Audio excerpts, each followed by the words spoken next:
Hello everyone, कैसे हैं आप सभी। मैं आपका दोस्त एमआरसीवी प्रजापति। और जैसा कि मैं बात करूं, वेटनरी पब्लिक हेल्थ के हमने 2 लेक्चर ले लिया है। ठीक है। फर्स्ट लेक्चर में हमने उसके देखा जाए तो स्कोप के बारे में देखा था, बीपीएच होता क्या है, एपिडेमियोलॉजी क्या होता है, और हमारी जो गाड़ी थी वो डिसीज तक पहुंची थी। ठीक है। अब हमें आगे डिसीज को कंटिन्यू करने से पहले हमें कुछ टर्मिनोलॉजी देखना होगा जो कि एपिडेमियोलॉजी के अंतर्गत आती है। मेन खेल होता है बीपीएच में एपिडेमियोलॉजी का। ठीक है। जो कि हम उसे क्या करेंगे, डिस्कस करेंगे। ठीक है। तो डिस्कस क्या करते हैं, और डिस्कस करने से पहले मैं बता दूं कि आपको जो पढ़ाया गया था, क्या किया गया था, आपको जो पढ़ाया गया था उसे आपको रिवाइज करना डेली बेसिस पे। और आप ये मत सोचिएगा कि सर जो हैं या भैया जो हैं हमारा सिलेबस अधूरा छोड़ देंगे। मैं पूरा कराऊंगा, पूरा मेहनत करूंगा, और आपको बस पढ़ना है। और जरूर कमेंट करना कि भैया आपने अच्छा किया है, अच्छा पढ़ा है। जो भी करना है आप कमेंट किया करें, जिससे कि मेरे को लगे कि मैं अकेला नहीं हूँ। ठीक है। तो बात करते हैं आगे कि एपिडेमियोलॉजी है ना, एपिडेमियोलॉजी से रिलेटेड इंपॉर्टेंट देखा जाए तो अपना टर्मिनोलॉजी। ठीक है। तो एपिडेमियोलॉजी, ठीक है, इंपॉर्टेंट आईएमपी टर्मिनोलॉजी। टर्मिनोलॉजी को आप हल्के में मत लीजिएगा, 2 नंबर के क्वेश्चन है ये। जितने भी मैं बता रहा हूँ 2 नंबर की, क्योंकि लास्ट में भी यही बता दूंगा कि 2 नंबर, चलो दोस्तों मैं 2 नंबर के क्वेश्चन लेके आया हूँ, लिखते हैं पढ़ते हैं, यही सब चीजें 2 नंबर के क्वेश्चन है। ठीक है। बोलेगा कि वीपीएच का महत्व क्या है, वीपीएच क्या है, ठीक है, एपिडेमियोलॉजी क्या होती है, एपिडेमियोलॉजी का वर्गीकरण करो। तो तुम्हें वर्गीकरण तो मैंने पिछले लेक्चर में पढ़ा दिया, तो आपको क्या करना है, अटेंड करना है बस, और मेहनत करते रहे, डरने का नहीं है। आप टेंशन लेके बैठ रहे हो, अरे कैसे होगा, अरे सब होगा, हम ही से होगा। इंसान ही तो एपिडेमियोलॉजी बनाया रहा होगा, कुछ तो वही किया रहा होगा। टेंशन नहीं लेना है कोई भी चीज का, है ना। तो टर्मिनोलॉजी की बात करते हैं। फर्स्ट आता है इंक्यूबेशन। अब ये क्या होता है बताता हूँ, ठीक है ना, बताता हूँ। इंक्यूबेशन पीरियड, अरे हल ने क्यों लगा, इंक्यूबेशन, इंक्यूबेशन पीरियड। ठीक है। सर ये क्या होता है, तो आप लिख लीजिए, उद्भावन काल कहते हैं। क्या कहते हैं हिंदी में, उद्भावन काल कहते हैं, उद्भावन काल, उद्भावन काल कहते हैं। ठीक। अब ये उद्भावन काल क्या होता है, कैमरा चेक करते रहना, ठीक है ना। उद्भावन काल क्या होता है, तो इसका सबसे अच्छा है, इसका सबसे अच्छा है वो इंक्यूबेशन। वो जो आप कोल्ड ड्रिंक पढ़ोगे इंक्यूबेट, वो नहीं, कुछ नहीं दिक्कत है, उसका टेंशन मत लेना। बस इंक्यूबेशन समझो क्या, कि उद्भावन काल क्या होता है। उद्भावन काल, तो उद्भावन काल ऐसा होता है कि जैसे मान लो कोई एजेंट है, क्या है, एजेंट है।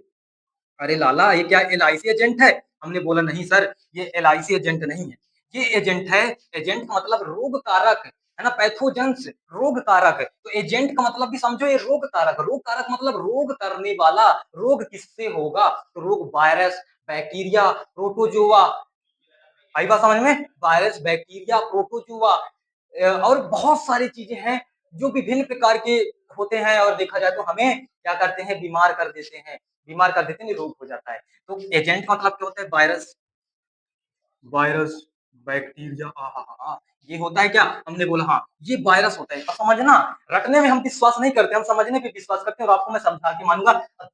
10 से 30 मिनट की क्लास होगी, 30 मिनट में मैंने 15 से 17 टर्मिनोलॉजी है, 17 में से कोई ना कोई 4-5 नंबर के क्वेश्चन आते हैं, यानी कि 2 नंबर के 5 क्वेश्चन आएंगे, 17 से आ जाए, कोई दिक्कत, आप टेंशन मत लेना, बस पढ़ाई कर, है ना। तो ये जो वायरस होता है ना, जो बैक्टीरिया होता है ना, जो वायरस होता है, बैक्टीरिया होता है, तो ये क्या करेगा, ये क्या करेगा, बॉडी है, बॉडी यानी कि तू, है ना, इंसान, इंसान, एनिमल, है ना। तो एनिमल, एनिमल में क्या किया, एनिमल में क्या किया, एंट्री कर दिया, एंट्री कर दिया। अब मैं बताता हूँ कैसे एंट्री करेगा। अब जैसे ही एंट्री किया, तो जिस दिन एंट्री किया, जैसे मान लो कोई गाय थी, कोई गाय थी, उसे कुत्ता चाप दिया, क्या किया, कुत्ता चाप दिया, तो उसके अंदर लाइसा वायरस गया, क्या गया, लाइसा वायरस, लाइसा वायरस गया। ठीक है ना। अब ये लाइसा वायरस मान लो आज काटा तो आज ही जाएगा। तो ये एक दिन से लेकर के, है ना, जिस दिन काटा है, जिस दिन ये वायरस इंटर किया है, उस दिन से लेकर के लक्षण प्रदर्शित करने, लक्षण, लक्षण प्रदर्शित, प्रदर्शित या दिखाने, प्रदर्शित होने, होने तक के बीच के अवधि, बीच के अवधि, यानी कि रोग होने से पहले, लक्षण प्रदर्शित होने से पहले की अवधि, जिस दिन काटा आए और जिस दिन से लक्षण दिखाना स्टार्ट किया, तो उसके बीच की अवधि को ही हम क्या कहते हैं, उद्भावन काल कहते हैं, इंक्यूबेशन पीरियड कहते हैं। आया बात समझ? आया बात समझ में? नहीं आया? नहीं आया? मैं बताता हूँ। देखिए, मान लो मैं हूँ, ठीक है ना? मेरे को मच्छर आके काट दिया। क्या किया? मच्छर आके काट दिया। उसमें क्या था? प्लाज्मोडियम वाइवेक्स, है ना? तब ना मलेरिया होगा। तो प्लाज्मोडियम वाइवेक्स आया, मेरे ब्लड में आ गया। तो जिस दिन से मेरे ब्लड में आया और मलेरिया के लक्षण प्रदर्शित होने के बीच की अवधि को उद्भावन काल, इंक्यूबेशन पीरियड, ये चीज समझ आया? तो लिख लो, लिख लो, ये जो मैं समझाया हूं तो लिख लो, मैं समझाते चल रहा हूं, बाकी आप राइट डाउन करते चलिए, करते ये चीज समझ आई होगी। ठीक नहीं आए तुरंत आपको क्या करना है, कमेंट करना है, भैया नहीं समझ आया, तुरंत आपके लिए भैया हाजिर रहेंगे, हाजिर रहेंगे। मानता हूं मेरे को मेहनत करना पड़ेगा, लेकिन क्या टेंशन लेना, जीवन में मेहनत ही तो है, मेहनत ही तो है जो हर एक चीज दिला सकती है, जो आप चाहो वो दिला सकती है, बस मेहनत करने का जुनून होना चाहिए। अब एक बात करते हैं सर, हमने इंक्यूबेशन पीरियड को देख लिया, अब हम क्या देखें, अब हम क्या देखें, तो देखते हैं period of communicable, period of communicability, और आप हिंदी में बता दूं इसे क्या कहते हैं, तो इसे कहते हैं अपना संक्रामकता की अवधि। तो आप डालेंगे संक्रामकता की अवधि, ऐसा क्या सर? हमने बोला हाँ, इसे हम क्या बोल सकते हैं, कम्युनिकेबल, अरे यार स्पेलिंग मिस्टेक हो तो भाई हो जाना, कम्युनिकेबिलिटी, है ना, कैबिलिटी, फिर है ना, तो इसे बोलते हैं पीरियड ऑफ कम्युनिकेबिलिटी। सर ये क्या होता है, ये क्या होता है सर, ये क्या होता है, इसे क्या कहते हैं, इसे क्या कहते हैं? तो वह समय अवधि, लिखते चलिए, वह समय अवधि, अवधि जिसके दौरान, जिसके दौरान डायरेक्ट, है ना, दौरान, है ना, जिसके दौरान एक संक्रामक या एक संक्रामक एजेंट, है ना, संक्रामक, एक संक्रामक एजेंट, एजेंट को मैं बताया ही था, इसे पैथोजन भी बोल सकते हैं, रोग कारक भी बोल सकते हैं, है ना, रोग कारक, रोग कारक, है ना, डायरेक्ट, डायरेक्ट एंड इनडायरेक्ट, है ना, एक व्यक्ति से, एक व्यक्ति या पशु कर सकते हो, है ना। आप यदि यहाँ लेक्चर ले रहे हो तो आपको ये समझना है कि हम ह्यूमन प्लस वेटनरी का कॉम्बिनेशन पढ़ रहे हैं, टेंशन नहीं लेना है ना। तो इनडायरेक्ट और डायरेक्ट, एक व्यक्ति से दूसरे व्यक्ति, दूसरे व्यक्ति में स्थानांतरित, स्थानांतरित, ठीक है, स्थानांतरित हो सकता, हो सकता है। मतलब सर ये क्या होता है कि वह समय अवधि, है ना, वह टाइम पीरियड जिसके दौरान, जिसके दौरान एक संक्रामक एजेंट यानी रोग कारक डायरेक्ट, डायरेक्ट मतलब आपको कोई व्यक्ति टच किया और तुरंत हो गया उसे बीमारी, उसे तुरंत हो गया बीमारी। इनडायरेक्ट का मतलब ऐसा कि आपको एक व्यक्ति से दूसरे व्यक्ति में रोग करने के लिए कोई एजेंट की जरूरत पड़ रही हो, कोई यानी कोई वेक्टर की जरूरत पड़ रही हो, है ना, कोई वेक्टर या वाहक की जरूरत पड़ रही हो, जैसे कि, जैसे कि मच्छर जो है, क्या है, मच्छर जो है मॉस्किटो, है ना, ये गया गंदे तालाब जहां थे, वहां प्लाज्मोडियम लिया अपने मुख मुख पे, या फिर देखो साइक्लिक डिसीज है ना, वो तो अपना साइकिल पूरा करता है, तो ये मच्छर पे, मच्छर ने काट दिया, काट दिया, ठीक है ना, मच्छर ने काट दिया इस व्यक्ति को, तो आखिर ये जो प्लाज्मोडियम है कोई वाहक के द्वारा यहाँ गया, कोई वाहक के द्वारा यहाँ गया, है ना, कहाँ तक, ये होस्ट तक।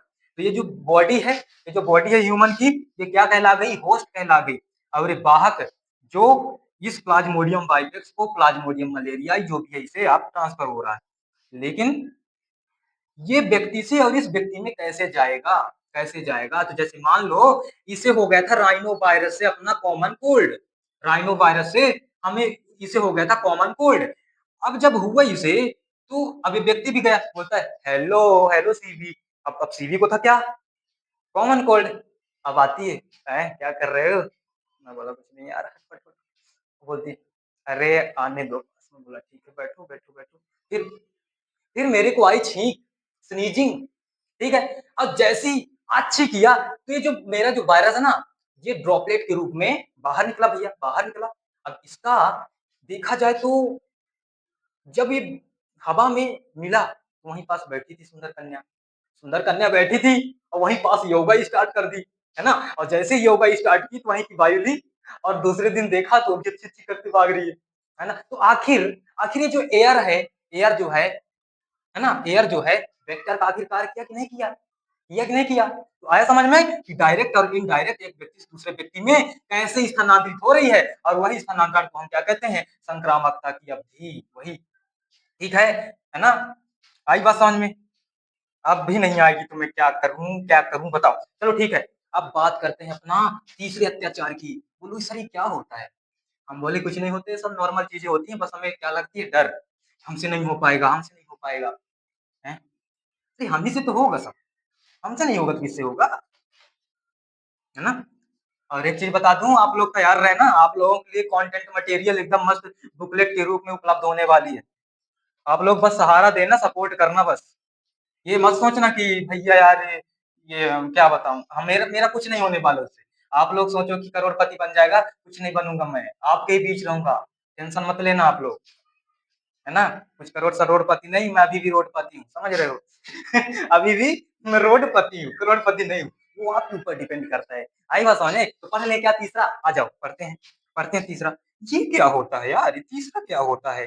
तो सोर्स ऑफ इन्फेक्शन क्या, आखिर इन्फेक्शन कैसे फैल रहा है? अब देखो क्या ट्रिक है यार, यानी क्या कैटेगरी है कि हमने उद्भवन काल पढ़ लिया कि कोई बीमारी हो रही है, उसके लक्षण प्रदर्शित के बीच की अवधि को हम उद्भवन काल कह दिए। फिर संक्रामकता की अवधि, आखिर आखिर संक्रामकता कैसे हो रही है, संक्रमण कैसे फैल रहा है और किस अवधि में फैल रहा है? तो वह समय अवधि जिसमें संक्रामक एजेंट डायरेक्ट और इनडायरेक्ट रूप से एक व्यक्ति से दूसरे व्यक्ति में फैल रहे हैं, इसी बीच की अवधि को हम क्या कह देते हैं? संक्रामकता की अवधि। बोलो जय सिया राम, बोलो बोलो जय सिया राम। ठीक है, अब बात करते हैं थर्ड की, सोर्स ऑफ इन्फेक्शन। आ जाओ, सोर्स ऑफ इन्फेक्शन की बात करेंगे। अरे हाय ये क्या होता है?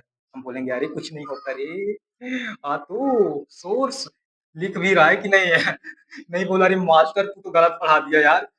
Infection, source of infection, English में पढ़ा दें क्या आपको? ओके, ठीक है। वह व्यक्ति, अरे यार इस कलर से लिखते हैं, ठीक है। वह व्यक्ति, वह वह व्यक्ति, है ना, या जानवर, वह व्यक्ति, जानवर, है ना, वस्तु या पदार्थ, ना, पदार्थ जिसमें, है ना, जिसमें संक्रामक एजेंट, संक्रामक एजेंट, ये एजेंट बहुत काम कर रहा है साला।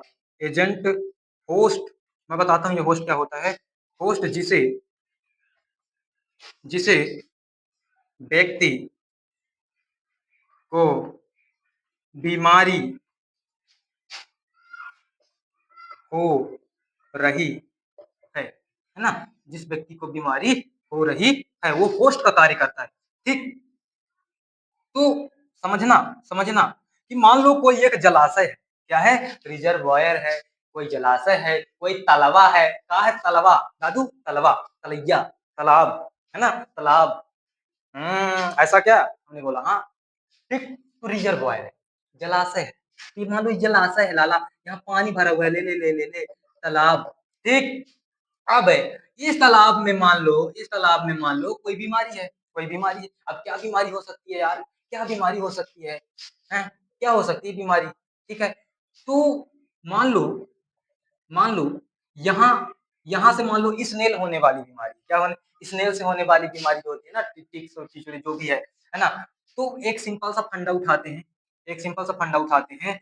कोई यहाँ ऐसा बैक्टीरिया वायरस प्रेजेंट है इस तालाब में जो किसी व्यक्ति के स्वास्थ्य को प्रभावित कर सकता है, प्रभावित कर सकता है। अब सर कैसे यार, कैसे यार कोई बीमारी कैसे जाएगी व्यक्ति तक? तो ये मान लो ये व्यक्ति है, ये हमारा, ये मान लो हमारा ये कोई दोस्त है ना, ये जा रहा है पानी भरने जा रहा है, पानी लिया, पानी लिया और पी लिया। क्या किया? पी लिया। ठीक, पानी लिया, पी लिया। तो ये जो बीमारी यहाँ थी, ये जो बीमारी यहाँ थी, अब इस व्यक्ति ने पी लिया तो आखिर पानी क्या हुआ, पानी क्या हुआ, एक प्रकार से एक इंटरमीडिएट का कार्य किया, इंटरमीडिएट का कार्य किया। लेकिन ये जो वायरस है, जो अपना पूरा साइकिल इसमें पूरा करने वाला है, तो इस वायरस के लिए ये व्यक्ति क्या हो गया, होस्ट हो गया। तो इस वायरस को साइकिल पूरा करना है इसमें, है ना, साइकिल पूरा करना है, या फिर इस वायरस को, इस व्यक्ति को इन्फेक्टेड करना है, बीमारी रहित करना है, बीमारी सहित करना है, रहित नहीं करना, बीमारी सहित, है ना, तो बीमार युक्त करना इसे, लाला इसके लिए क्या हो जाएगा, ये होस्ट का कार्य कर दिया। क्या कर दिया, होस्ट का कार्य कर दिया। किसके लिए किया, ये। अब जैसे मान लो मलेरिया, ये मलेरिया, मलेरिया आखिर व्यक्ति में जब आई तो वह प्लाज्मोडियम वाइरस के लिए कैसा कार्य कर रहा है, होस्ट के रूप में कार्य कर रहा है, होस्ट के रूप में कार्य कर रहा है। यानी कि अपना जो मलेरिया का जो वो है रोग कारक है, उसके लिए होस्ट का कार्य करेगा व्यक्ति। वह व्यक्ति या जानवर, वह व्यक्ति या जानवर या वस्तु या पदार्थ जिसमें संक्रामक एजेंट है ना, होस्ट, होस्ट यानी जिस व्यक्ति को बीमारी हो रही है ना, उसमें कार्य कर रहा है। ठीक, यह जलाशय का हिस्सा भी हो सकता है और नहीं भी हो सकता। तो ये चीज आपको क्या करना है भैया, याद रखना है, समझना है। मैं समझाने का प्रयास कर ही रहा हूँ, तो टेंशन नहीं लेना। ये कौन से नंबर का था, तीसरे नंबर का। इसे नोट डाउन कर लीजिए भैया। क्या करेंगे आप, नोट डाउन करेंगे। क्या आप चौथा देख लें, चौथा कितने मिनट की हो गई, अलग अलग करके पढ़ा दूंगा। 20 मिनट की, कोई ना, टिक लोगे क्या यार, जल्दी जल्दी कराना पड़ेगा, बहुत टाइम ले रहा मैं तू। ठीक,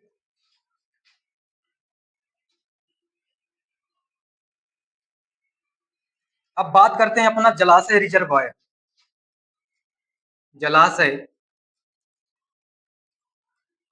रिजर्वायर, सर ये क्या होता है, जलाशय रिजर्वायर क्या होता है ना, पशु, है ना, कोई भी व्यक्ति, आर्थ्रोपोडा पशु,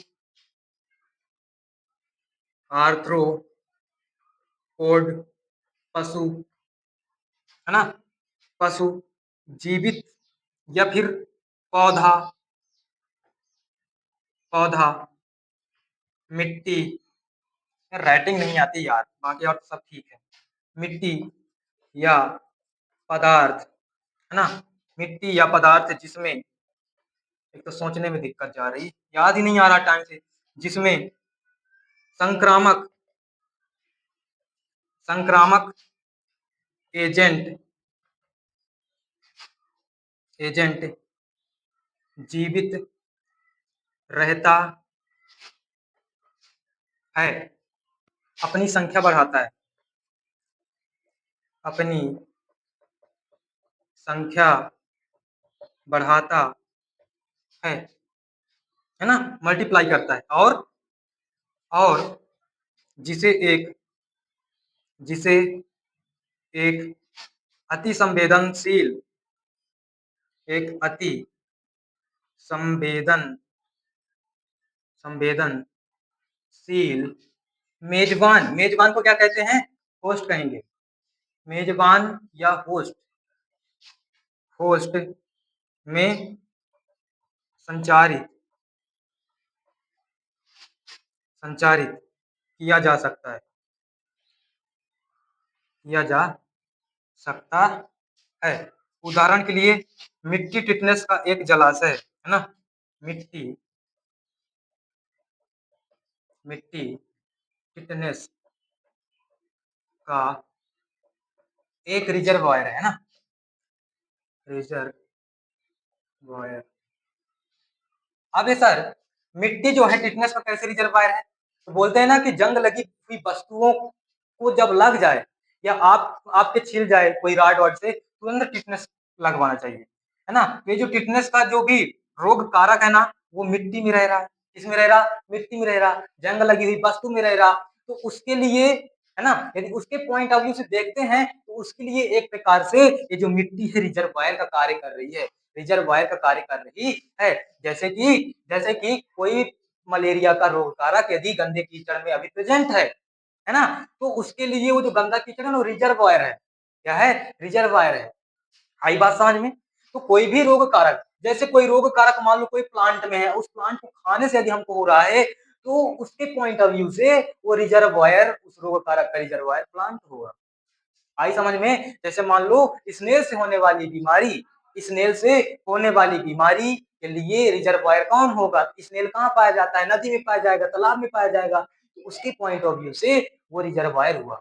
तो रिजर्वायर का मतलब समझे कि कोई व्यक्ति, आर्थ्रोपोड, पशु, पौधा, मिट्टी या पदार्थ जिसमें संक्रामक एजेंट जीवित रहता है, जिसमें रह करके संक्रामक एजेंट जीवित रहता है ना, अपनी संख्या बढ़ाता है, मल्टीप्लाई करता है, और जिसे एक अति संवेदनशील मेजबान होस्ट की जरूरत होती है, संचालित किया जाता है, ठीक है, जरूरत होती है, ठीक है ना।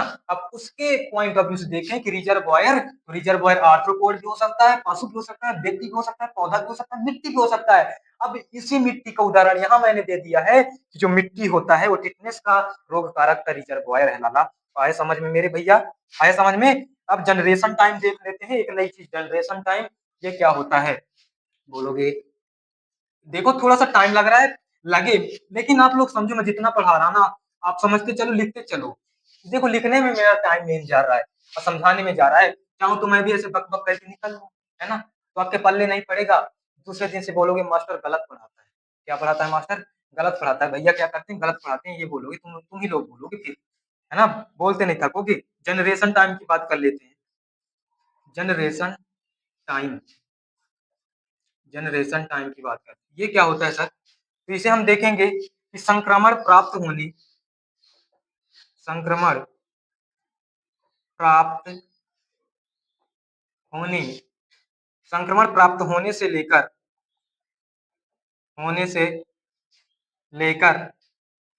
अधिकतम,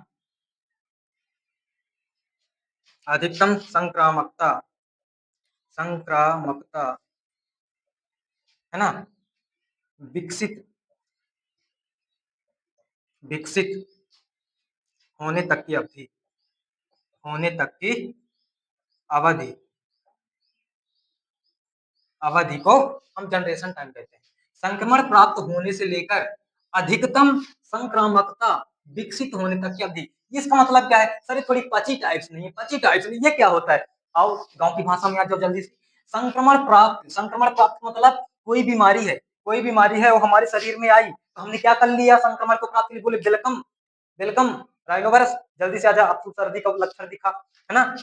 तो जैसे ही वो इंटर किया, यानी कि प्राप्त कर लिया, संक्रमण प्राप्त कर लिया कोई बॉडी ने, है ना। अब अधिकतम संक्रामक, अधिकतम संक्रामकता का मतलब, अब ये जो बीमारी जो है ये लक्षण प्रदर्शित कर ले और इसके लक्षण एकदम बिल्कुल पीक पे हो। पीक मतलब क्या होता है?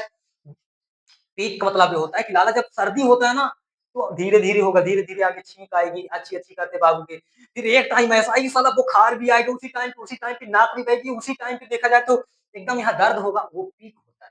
क्या होता है? वो पीक होता है। तो संक्रमक, संक्रमण अवधि वो अधिकतम पीरियड पे होती है, नहीं कि पीक पर होती है। तो उसी के बीच की अवधि को जिस दिन इंटर किया है, जिस दिन तक में ये जो बीमारी है वो पीक अवधि पे रहती है, संक्रामकता पीक पे रहता है, अधिकतम पे रहता है, इसी बीच के पीरियड को हम जनरेशन टाइम कहते हैं।